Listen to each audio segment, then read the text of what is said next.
त्यांचं सगळ्यांचं उद्या मी एक फोटो अजून देणार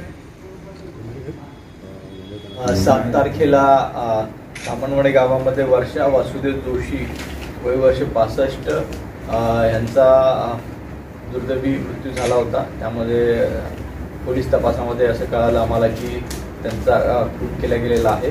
त्या अनुषंगाने रत्नागिरी पोलीस दलाने सूत्रे हलवली.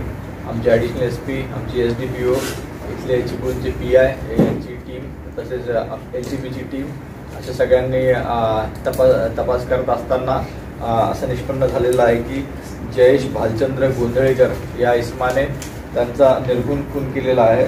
हा खून त्यांनी 6 तारखेच्या आणि 7 तारखेच्या मध्ये केलेला आहे. त्याच्यामध्ये त्यांनी त्याचे दोन्ही हात आणि पाय बांधलेले होते. त्यानंतर पायाला जे बांधलेलं होतं ते त्यांनी तोडलेलं होतं. त्यांच्या घरातील असलेली कॅश आणि सोन्याचे त्यांचे दागिने तसेच चेन या वस्तू त्यांनी चोरून नेण्याच्या इराद्याने त्यांनी त्यांचा निर्गुण खून केलेला होता अशी एकंदर माहिती आमच्या तपासात निष्पन्न झालेली आहे. कॅश आणि सोनं असं मिळून कितीची वस्तू त्यांनी चोरली?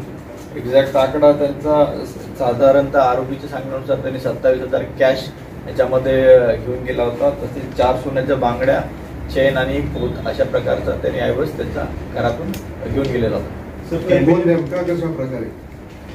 खून त्यांनी त्याचा तोंड दाबून त्यांचे जे कपडे होते ते त्यांच्या तोंडामध्ये घातले होते आणि त्याच्यानंतर त्यांना दाबून त्यांनी खून केलेला. आरोपी एकच आहे की अधिक आहेत अजून? याच्यामध्ये अजून एक आरोपी निष्पन्न होत आहे. त्याबद्दल आम्ही आता सध्या माहिती देऊ शकत नाहीये, पण एक आरोपी आम्ही ताब्यात घेतलेला आहे. दुसऱ्या आरोपीबद्दल आरोपी साताऱ्याचं समजते, त्याबद्दल आमचा तपास चालू आहे. लवकरच माहिती समोर येईल. महिला आहे की पुरुष?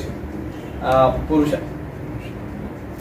आणि आरोपी आणि मयत हे एकाच गावचे आहेत, नातेसंबंध आहे की कसं आहे? ते ओळखीचे होते आणि याच्यामध्ये आरोपी जो आहे एक मुख्य जयेश गोंधळेकर हा ट्रॅव्हल एजंट होता अशी माहिती आमच्या समोर आलेली आहे.